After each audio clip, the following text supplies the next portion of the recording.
live in a rural part of upstate New York, tucked between the Catskill Mountains. It's the kind of area where your neighbors are a mile down the road, and the only sounds you hear at night are wind through the trees and the occasional owl. About half a mile behind my property, there's an abandoned rail tunnel. It's not marked on any modern maps anymore, and the tracks have been gone for decades. The entrance is partially caved in, overgrown with weeds, but you can still squeeze inside if you're determined enough. I first discovered it when I moved here a few years ago. I like to hike and explore, and that crumbling tunnel felt like a piece of lost history. The first time I stepped inside, I brought a flashlight and my dog, Bramble. It smelled like mold and rust, and there were strange old carvings in the stone. Nothing satanic or anything, just old graffiti from God knows when. Bramble didn't like being in there. He whined the whole time and pulled me back toward the exit, so I didn't stay long. But I kept thinking about it. Something about that tunnel pulled at me. I went back a few more times, mostly out of curiosity, sometimes to test out new gear or take photos. I never stayed too long because the air got bad the deeper you went, and I'd always get a nasty headache. Still, it felt like my spot, a secret, forgotten place. About 2 weeks ago, I noticed something strange. I'd walked out there one evening just to clear my head. When I got to the tunnel, I saw fresh footprints in the soft mud near the entrance. They weren't mine. I hadn't been out there in days.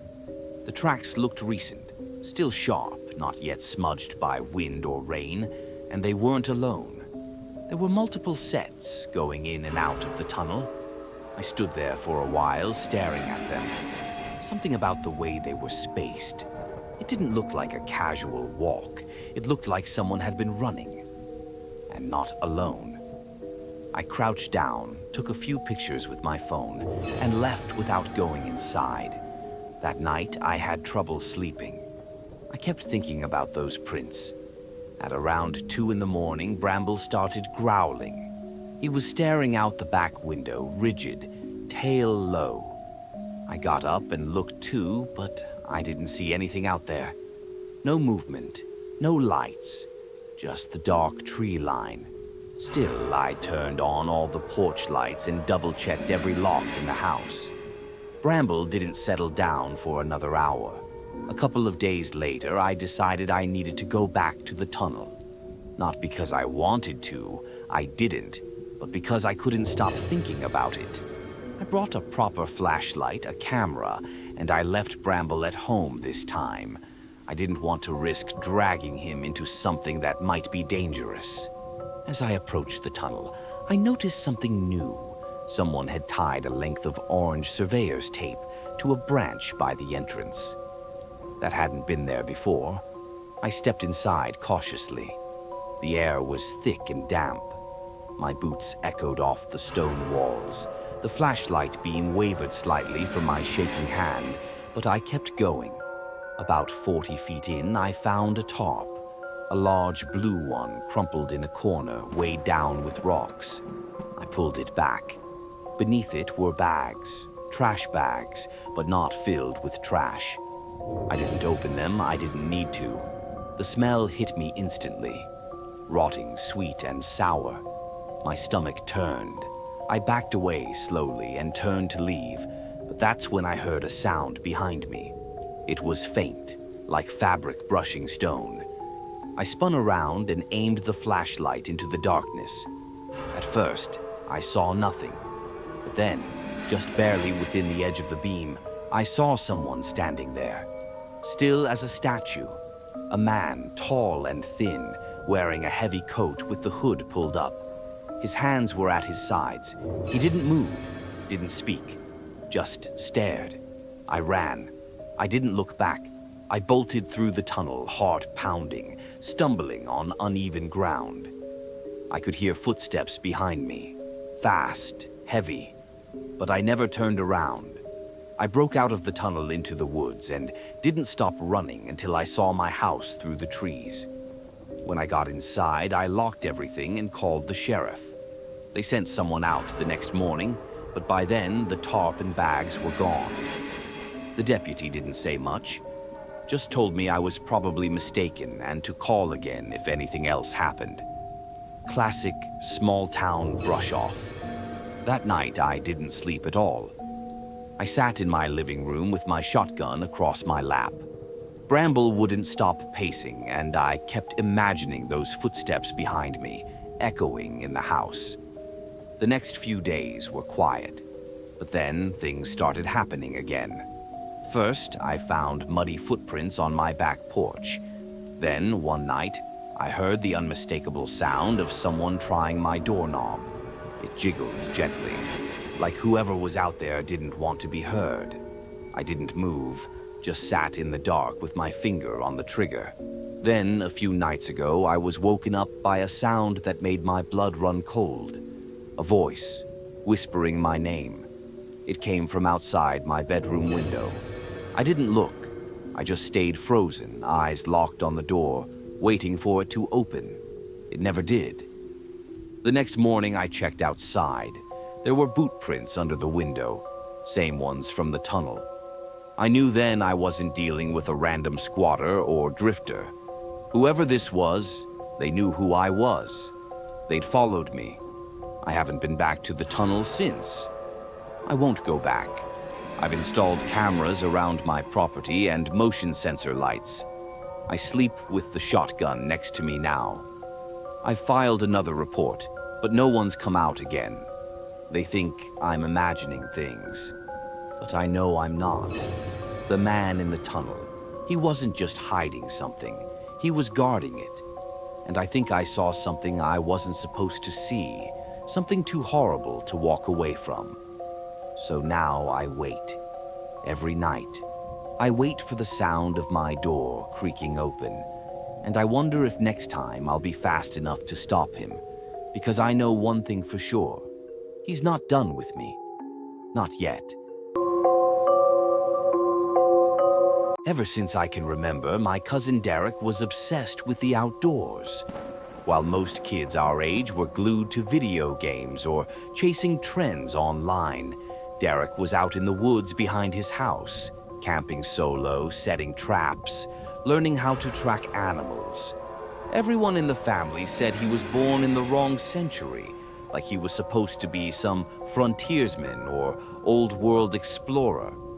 Derek's family owned a cabin way up in the mountains, about 2 hours past the last cell tower. We used to joke that if the world ended, Derek wouldn't even notice. He'd probably be out there building a log fortress and living off squirrels.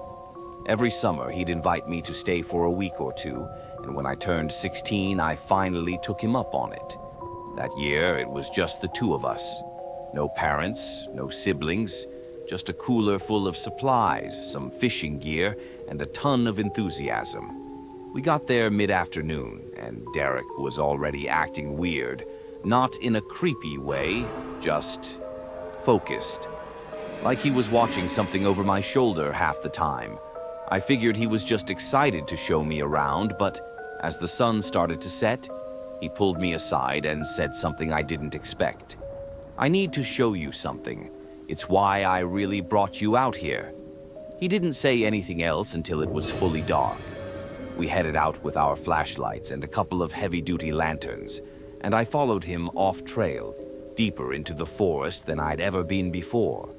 The air was thicker out there, like something was pressing in on us. Eventually, he stopped and pointed to a spot in the ground where the pine needles looked disturbed. "They come out here," he whispered. "Always the same path, same time. I've seen them 4 times now." I asked what he meant by they, but he just crouched down and motioned for me to be quiet. We waited. Maybe 20 minutes passed, and I was starting to think this was a prank. But then, I heard it. A soft, scraping sound. Not like footsteps, more like something dragging. It came from behind a cluster of trees, slow and rhythmic. My flashlight flickered, even though the batteries were brand new. Derek's did the same. And then we saw them. Figures, moving in an awkward, jerking fashion. Not walking, limping. Their limbs were too long, or maybe it was just the way they moved that made them look wrong. There were 5 of them, all wrapped in what looked like old burlap or decaying robes. Their faces were hidden behind something, masks maybe, made from bark and moss. One of them stopped and tilted its head like it was sniffing the air. Derek pulled me down flat against the forest floor. "They can't see well, but they can hear everything," he whispered, barely audible. We stayed like that, barely breathing, as the figures moved past us and down the slope. I wanted to ask a million questions, but the fear had my throat locked up. Once they were gone, Derek grabbed my arm and we headed back to the cabin in silence. Inside, he locked every door and window and pulled out an old battered journal. Inside were sketches, charcoal drawings of those same figures, dates, notes. Only seen during new moons. Always travel in groups. Avoid water. It looked like he'd been documenting them for years. He finally looked at me and said, "I don't think they're human. Not anymore." I didn't sleep that night. Every sound outside felt like footsteps. At one point around 3 a.m., I swear I heard something brushing against the outer wall of the cabin. The next day, Derek wanted to follow the path they'd taken. I wanted no part of it, but he was relentless. Said he needed to know where they went, what they were doing out there. Against my better judgment, I went with him. We hiked for hours. The deeper we went, the more unnatural everything felt. Trees looked twisted, like they'd grown that way to avoid something. The birds were silent. We found more disturbances in the ground, like the ones near the cabin. And then we found the clearing. It was a perfect circle, maybe 50 feet wide. At the center was a tall stone pillar covered in carvings that looked like they'd been etched with claws. Around it were bones, dozens of them. Not animal bones. These were human. Skulls, femurs, ribs. Some still had scraps of fabric or hair attached. We stood there, frozen. Then, from the trees behind us, we heard that same dragging noise. Derek shoved me behind the pillar and ducked beside me. The figures entered the clearing in single file. This time, there were more of them, at least a dozen. They formed a circle around the pillar and began to sway, making that horrible clicking noise with their mouths, or whatever was underneath those masks. It sounded ritualistic, mechanical, and it went on for minutes that felt like hours. One of them stepped forward and raised its head to the sky. The mask fell off. What I saw underneath didn't belong to anything on this planet. Its eyes were too far apart. Its skin was gray and stretched too thin. Its mouth, if you could call it that, opened sideways. Then it screamed. The sound sent an instant, involuntary jolt through my body. Derek grabbed my hand and whispered, "Run." We didn't stop until we reached the cabin, and even then we didn't speak. We just locked ourselves inside, waited for dawn, and left as soon as the light hit the treetops. I never went back. Derek did. For a while he tried to keep studying them, documenting everything. Then he stopped answering my calls. His parents say he moved out west. I don't buy it. Sometimes, when I can't sleep, I look at satellite images of the forest. I try to find that clearing, that stone pillar. But it's never there. Like it disappears after dark. Just like them. I've always loved camping. Something about the stillness of the forest and the quiet crackle of a fire just puts my mind at ease. I'm 54 now, and I still go solo most of the time. My friends think I'm crazy for going off the grid alone, but I've never had a reason to be scared out in the wild, until last fall. Every October, I head up to a little-known state forest in northern Vermont. It's not exactly a tourist spot. No cabins, no ranger station, not even marked trails. I like it that way. It keeps the casual hikers out and gives me the solitude I need. I always go to the same clearing about 5 miles off the nearest service road. I park my truck, strap on my pack, and make the trek in. The spot is perfect. There's a small stream for water, a rock fire ring someone built decades ago, and just enough open sky to see the stars at night. This time, though, things felt off. I noticed it as soon as I stepped out of my truck. There were no sounds, no birds, no rustling leaves, just this dead, unnatural silence. I chalked it up to the season, figured maybe most of the animals had moved on, but something about it nagged at me. I pushed it aside and hiked in, set up camp, got a fire going, and cooked up a little dinner. The sun dipped below the trees fast, like it was in a hurry to get out of sight. I don't usually spook easily, but that first night I found myself glancing over my shoulder more times than I care to admit. Still, nothing happened. I turned in early, figuring I'd feel better after a good night's sleep. That didn't happen. Around 2 a.m., I woke up to the sound of footsteps outside my tent. Slow, deliberate, crunching leaves under careful weight. I laid there, frozen, holding my breath. At first, I thought it might be a deer, but the steps didn't sound like hooves. They were too steady. Human steady. I sat up slowly, unzipped the tent just a crack, and peeked out. I couldn't see anything, just dark trees and a fading fire pit glow. The footsteps stopped, but I didn't hear anyone walk away. I stayed up the rest of the night, bear spray in hand, waiting for something else to happen. It never did. Come morning, I walked the perimeter of my camp. That's when I saw them. Footprints. Bare footprints. No shoes. No socks. Just feet. And the strange part, they were leading into my camp from the woods, but not back out.